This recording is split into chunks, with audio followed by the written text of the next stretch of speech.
Hi guys, Pastor Mark here, hope you're well. First, can I just say that I apologise for being late tonight. Some of you late birds will get this, some of you won't until tomorrow, so I apologise about that. As always on a Monday, I'd like to thank everyone who joined us on our live yesterday.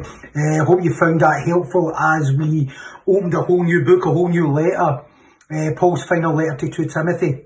Hope you found that helpful, and I'm so looking forward to going through that with you all. Hopefully you can join us each Sunday as we do that. We're in a study of Ephesians part 57 now, and we're still I'm going to conclude tonight with this whole instruction on parenting. I'm at verse 4 because I mentioned on Thursday that I didn't have time to really get into it, and this verse in verse 4 could be a whole series in itself, never mind a 10-minute study. The message tonight, therefore, is don't provoke children to anger. Let me read Ephesians 6:4. And you fathers, do not provoke your children to wrath, but bring them up in the training and admonition of the Lord. And as I said, I want you to conclude with this tonight. Let me start by saying that I know many people, they're maybe single parents, so they don't have a husband or they don't have a father in the house who would be part of that discipline of the kids. Also, I know many won't have a great experience of that discipline in their life. Some will, but many won't. However, I do believe that the men of God, and providing their men of God, can be a great help and a support to single parents in the house. So I would say you single parents don't need to go alone. Often you don't go alone because often there's a female involved, usually a single parent's mother. Can be a single parent's father, but often a single parent's mother who is involved. And I'm not saying that's wrong. That can be a great help. I'm also not saying that mothers are not good at doing discipline. In fact, that's their main role, and many mothers are more than capable and able just to do that. But here in this bit, I still believe that godly men to talk to, if you're a single parent, or having a godly man in the home is absolutely vital. And there are many statistics that tells us of that if you want to read up about them. Of course, anyway, let me just carry on with chapter 6. You fathers, do not provoke your children to wrath, but bring them up in the training and admonition of the Lord. Paul here, remember, is addressing the church in Ephesus. We have to remember that. And also the culture that was in that area at the time, which was very male dominant. And I don't mean biblically male, the way that we've just went through about honour and how we operate in the godly order for marriage. It would have been way different from that in those days. It was there would have been a real lack of quality in that, and we know that because that was part of the mystery that Paul says, that they were neither Jew nor Gentile, male or female, we're all one in Christ, talking about the quality there. That certainly would not have been the case early days when he wrote this, and I think many of us maybe have experienced that as well, where maybe the father was maybe a lack of gentleness, maybe the father was very driven and maybe part perfectionist. I've seen a lot of men with father wounds through that perfectionism. A father who maybe struggled to deal with their emotions, which in turn made the discipline of their kids crass or careless. Maybe that perfectionism again causing it, and maybe even demoralising the children because of that, often due to their own inadequacies and fears. Lack of separation for their kids, so the peer pressure, certain families, the child has to succeed, and I've seen that, that kids follow a career not that they want, but they follow a career that the parents want because it's all about them. This is not just about fathers, both parents can be like, not just fathers, and even though it says fathers, some would maybe include mothers in this, and Hebrews 11:23 talks about that. It talks about Moses' parents hiding him, but we know it's his mother, and there are other verses that talks about brothers when it intends brothers and sisters, but I believe predominantly here it's talking about fathers. I agree with Hendrickson when he talks about that. I think another reason for provoking children to anger is overprotection. Therefore, Colossians 3:21 says, this is a parallel verse. It says, fathers, do not provoke your children, lest they become discouraged. Athomeo, to be discouraged, it means to have a broken spirit, and oftentimes young people, by the time they get to adolescence, can have a broken spirit or dismayed, and discouraged. That can be caused by loads of things, so don't go, no. That doesn't mean to say it's caused by over-disciplined or bad parenting, but it can be caused by that.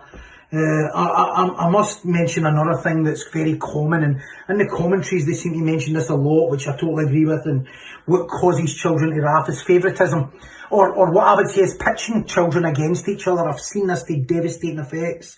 No, a parent provoking their child by loving another child and having favouritism. Sometimes it's done to punish a child, so they cuddle one child to punish another, or the mother has a favourite for a period of time, which I know some of these parents will go, what a favourite, but often that can be done kind of, not in a kind of crass way, it can be done in a subtle way, and it can have devastating effects. I've counselled people over the years, and often at the root of a lot of their bitterness and anger and jealousy is this parenting where the parents pitch children against each other. One of them's a favourite and they seem to get attention, and the other one doesn't. They pitch them against each other as, oh, they're a good girl, you're a bad girl, you're a good boy, you're a bad boy, all that stuff. Or the mother telling each child different things about each other. I've seen that level of sickness where the mother is actually saying, you're my favourite and you're special to me. Then when the other one, they say, all that stuff creates an absolute it's devastating effect to children. It says that we have to bring them up, training and admonish them in the Lord, bring them up, ektrapho. It means to nourish to maturity, train up a child in the way they should go, and when they're old they won't depart from it. So ektrapho is to continually equip them and nourish them in the ways of the Lord, to nurture them. Paideia is the Greek for it, and it means to cultivate one's mind. In this case, to cultivate children's mind in the ways of the Lord. That's how we have to cultivate their mind. I talked to this on Thursday about narrowing the path as we nurture kids and putting into their mind the ways of the Lord.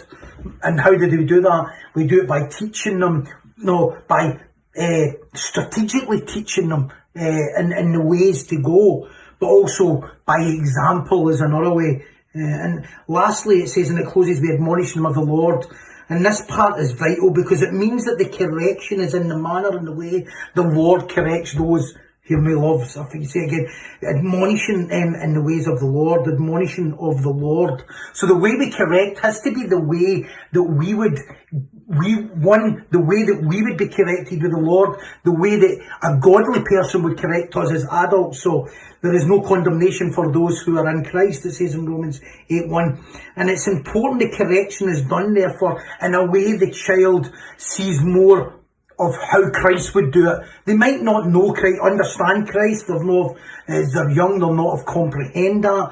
But if we discipline and correct in a way that looks the exact same way as God would correct us, or Christ would correct us, or the Word would correct us, you know that it's going to be good in the ways of the Lord. Therefore, one last thing that I have to say, and we ought to be great examples, therefore, not just teaching, but we have to be great examples of how we deal with chastisement and correction, how we respond and handle correction, how we handle and respond to anger, how we handle and respond and receive correction, how our kids see it, how children see it, how they see us dealing with jealousy or bitterness, how that flares up. We have to be self-controlled. And parents who don't handle chastisement well, parents who come home from work and shout and bawl about what a boss said to them and their child sees it, I guarantee it will provoke them to anger. A parent who's angry at their husband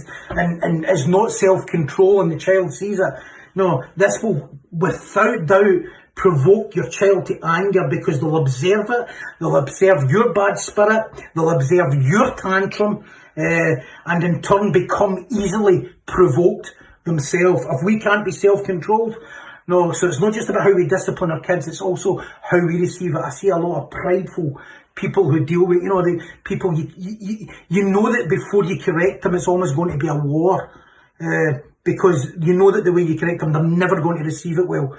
They're never going to receive it well, and we have to then teach your kids in the ways of admonishing in the ways of the Lord. So how does God correct us? How does God's word correct us? How does godly people correct us? No, we have to show them how to receive that well.